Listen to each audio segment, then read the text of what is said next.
Hi everyone, Merry Christmas and welcome back to the channel. Today we're going to talk about A Christmas Carol. I tend to talk about the movie and just the story or the written version of A Christmas Carol pretty much every year on this channel. But this year I want to kind of talk about how the adaptations can be made entirely different if the main character of Scrooge is interpreted slightly different. It's interesting to me that with the slightly different interpretation of the main character, you can completely essentially change everything about the themes and tone of the story. So I kind of want to talk about that a little bit today. So as always, make sure you hit the like button and subscribe to the channel if you haven't done so already, and let's begin. So, A Christmas Carol by Charles Dickens. It's one of the most iconic stories ever written, and it is a very, very well-known story, especially around Christmas time.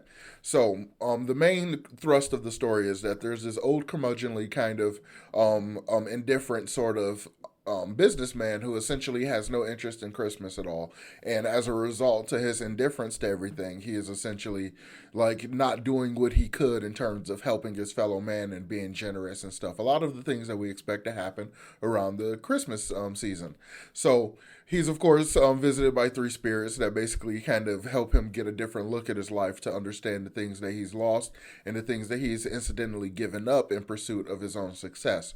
And it kind of course, has this like rehabilitating effect on him, and it kind of pretty much convinces him to appreciate the holiday season and everything and appreciate the people that he has in his life.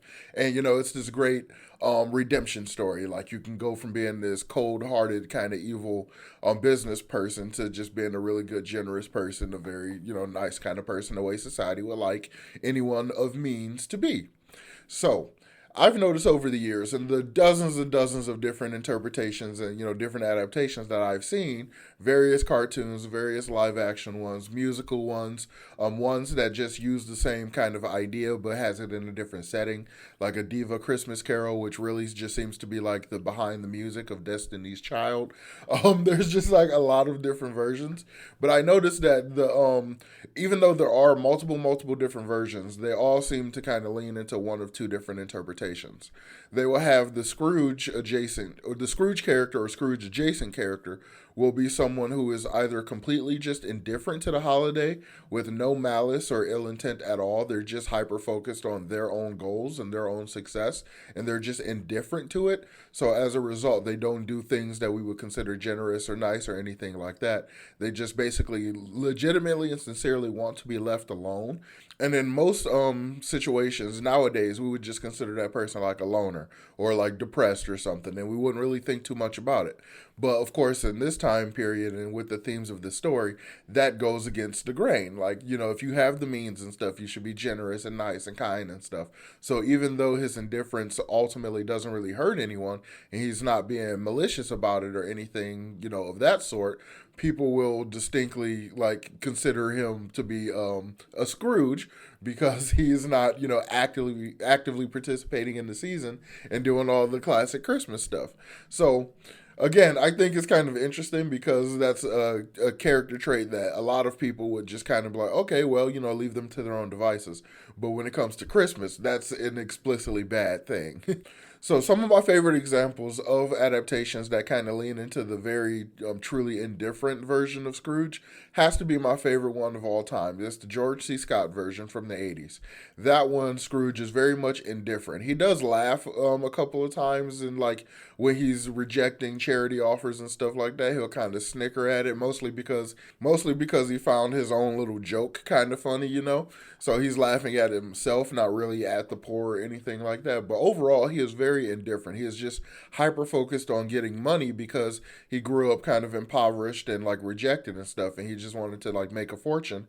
It became so single mindedly focused on that everything else around him became of a lesser priority, including his would have been wife and stuff like that. And the loss of his sister kind of also caused him to like shut up his heart a little bit to where he kind of doesn't even appreciate his nephew, the only living, blood relative he has left. He doesn't appreciate and stuff like that. So it really comes down to this level of indifference and like depression that causes him to basically reject everything about comfort and like the togetherness of the holiday season and stuff.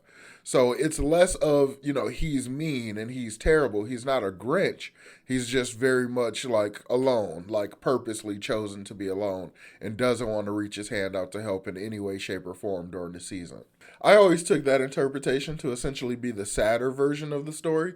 So you kind of empathize and you sympathize with Scrooge and stuff, and like you see a lot of the stuff that he's gone through, and you kind of feel bad for him. So it's like ultimately those interpretations tend to just kind of feel like the sadder version of the story to me. A lot of the older versions of the movie adaptations also lean into this. Like the adaptation from the 30s, I believe is also similar. Like Scrooge isn't actively mean or anything; he just wants to be left alone.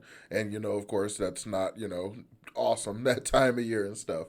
But the more common interpretation that I've noticed is the one where in which they will make Scrooge actively mean. He will be actively against the holiday and will actively try to ruin it for other people. In these interpretations, you often see the beginning scene where he's being mean to Cratchit and stuff in the office. He'll be like very vitriolic towards him and stuff, and like almost relish in the idea of potentially firing him. And oftentimes you will see when the carolers come up to the door, he will respond by like throwing coal at them or throwing rocks or snow at them or something like that.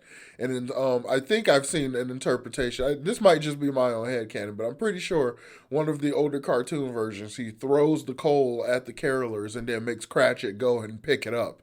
Like it's that kind of thing where instead of being indifferent, he's actively against the holiday and he's like purposely trying to do everything he can for every action to be mean and unlikable and stuff like that. So it's a completely different interpretation. And that interpretation, when the spirits actually show up, instead of like it being about exposing him to his past and showing him the things that went wrong in his life in order to kind of give him greater context for him, it is kind of taking on this air of punishment.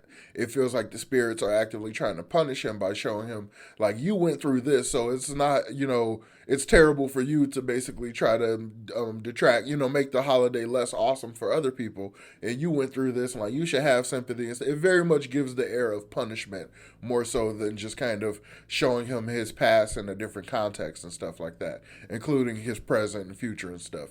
It very much gives this air of punishment. So a lot of the interpretations will very heavily lean into it in order to make the story kind of a lesson.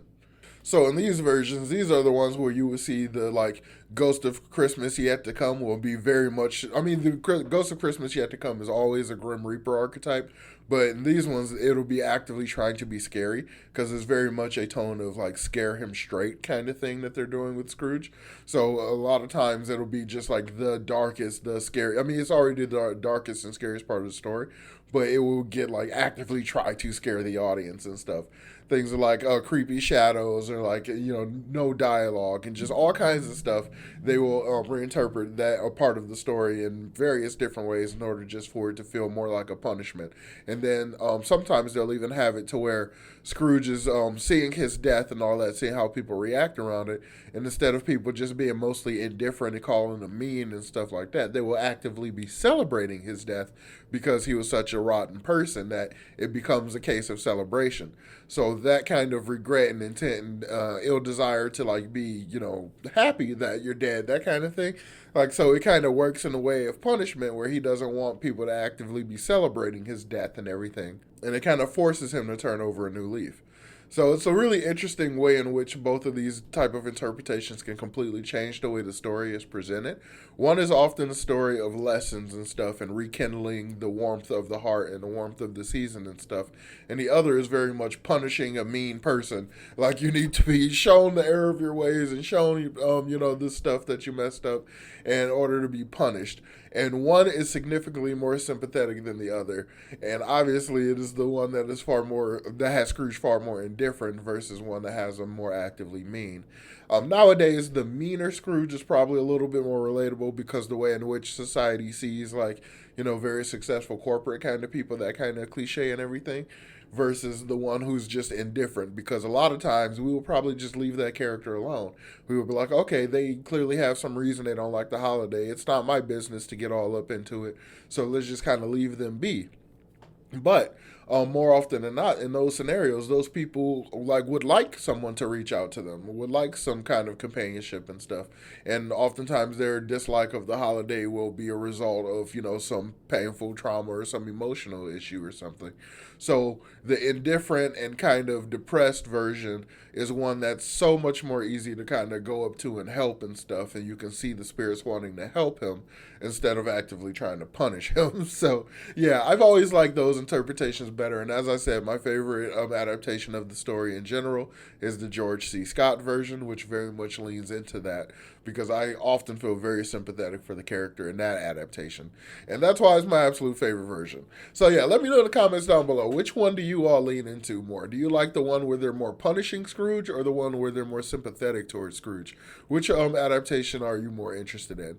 It also reminds me of like the Flintstone Christmas Carol interpretation where that Scrooge was also being very mean, but it was working on the two levels where it was like Fred being mean and he's also being a mean Scrooge. So I really like that kind of stuff. So yeah, let me know in the comments down below. What's your favorite adaptation? What's your favorite interpretation of the story if you have one? And of course, Merry Christmas and Happy Holidays if you don't celebrate Christmas. And of course, check out the Patreon if you're interested. And make sure you hit the like button and subscribe to the channel if you haven't done so already. And I will talk to you all next time. Peace.